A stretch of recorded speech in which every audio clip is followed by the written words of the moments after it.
تبارك الذي نزل الفرقان على عبده ليكون للعالمين نذيرا.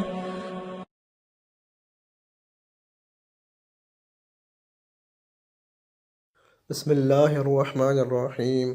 الصلاۃ والسلام علی رسول اللہ صلی اللہ علیہ وآلہ وسلم. اسلام ہمارا دین چینل میں خوش آمدید.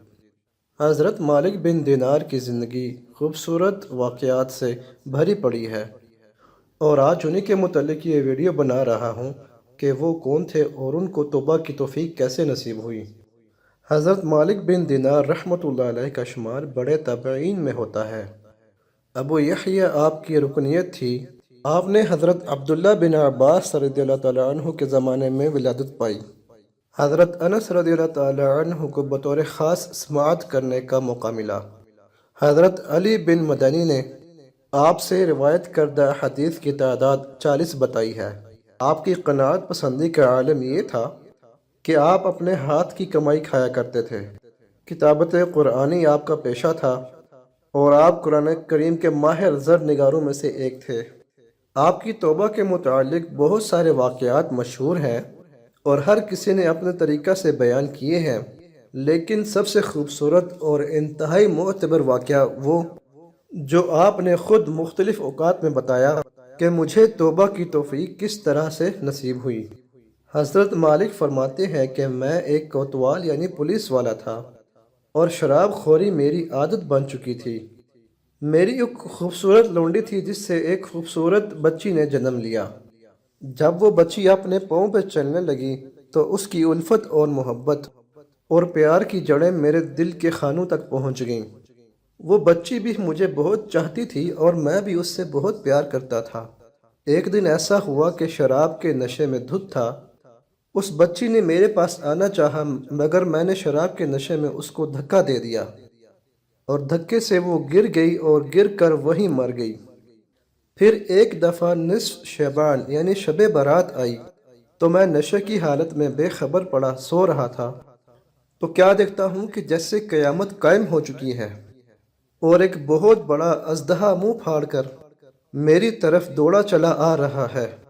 جب میں نے مارے دہشت کے اس سے بھاگنا چاہا تو اتنے میں میری نظر ایک خوشبودار خوش لباس پوشاک پہنے ہوئے نیک بزرگ پہ پڑی. تو میں نے ان شیخ سے کہا کہ اللہ آپ کو خوش رکھے، براہ کرم مجھے اس اژدہے سے بچا لیجئے. یہ سن کر شیخ رونے لگے اور فرمایا کہ مجھ جیسا کمزور بھلا اس اتنے بڑے اژدہے کو کیسے دور کر سکتا ہے اور تجھے کیسے بچا سکتا ہے. میری اتنی حیثیت نہیں کہ میں اس کا مقابلہ کر سکوں. پھر وہاں سے بھاگ کر میں ایک ایسے گھڑے کے پاس آیا کہ جس میں آگ جل رہی تھی. میں اس میں چھلانگ لگانے ہی والا تھا کہ کسی نے مجھے چیخ کر کہا، خدا کے واسطے یہاں سے لوٹ جاؤ، تم اس گھڑے کے لیے نہیں بنے ہو. میں یہ بات سن کر وہاں سے پلٹ گیا. ادھر سانپ تھا جو میرے قریب سے قریب ہوتے آ رہا تھا. مجھے کچھ سمجھ نہیں آ رہا تھا کہ میں کروں تو کیا کروں. اسی حالت میں میری وہ فوت شدہ بیٹی نمودار ہوئی اور کہنے لگی، بابا جان خدا کی قسم آپ میرے باپ ہیں.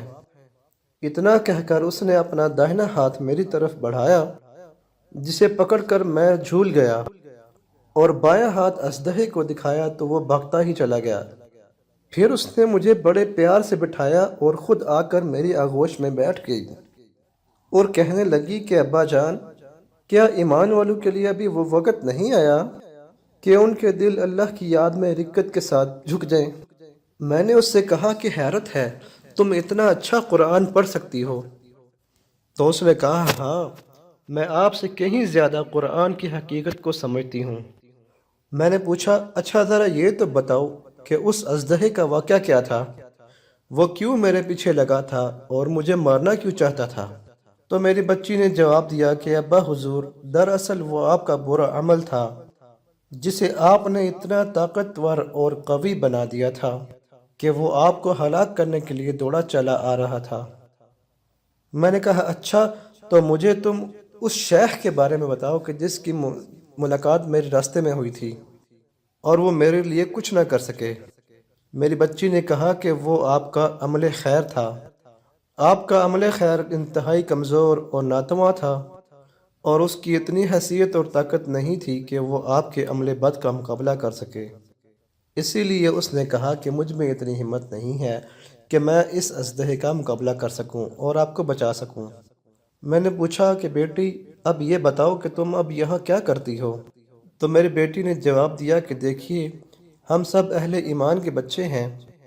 اللہ تعالیٰ نے ہمیں اس پہاڑ پر بسا رکھا ہے۔ ہم سفارش کرنے کے لیے آپ لوگوں کی تشریف آوری کے منتظر ہیں۔ حضرت مالک بن دینار فرماتے ہیں کہ جب میری آنکھ کھلی تو میری خوشی کی کوئی انتہا نہ رہی، اور اس روز میری زندگی کا مکمل زاویہ تبدیل ہو چکا تھا۔ اس کے بعد مشہور ہے کہ آپ حضرت حسن بصری رحمۃ اللہ علیہ کی خدمت میں حاضر ہوئے اور آپ نے توبہ کر لی۔ تو بہنوں اور بھائیوں، بزرگوں، اب بھی وقت ہے۔ اب بھی اگر آپ توبہ کرنا چاہتے ہیں تو توبہ کے دروازے کھلے ہوئے ہیں۔ جب تک سانسیں چل رہی ہیں توبہ کے دروازے کھلے ہوئے ہیں۔ جب سانسیں رک جائیں گی تو توبہ کا دروازہ بھی بند ہو جائے گا۔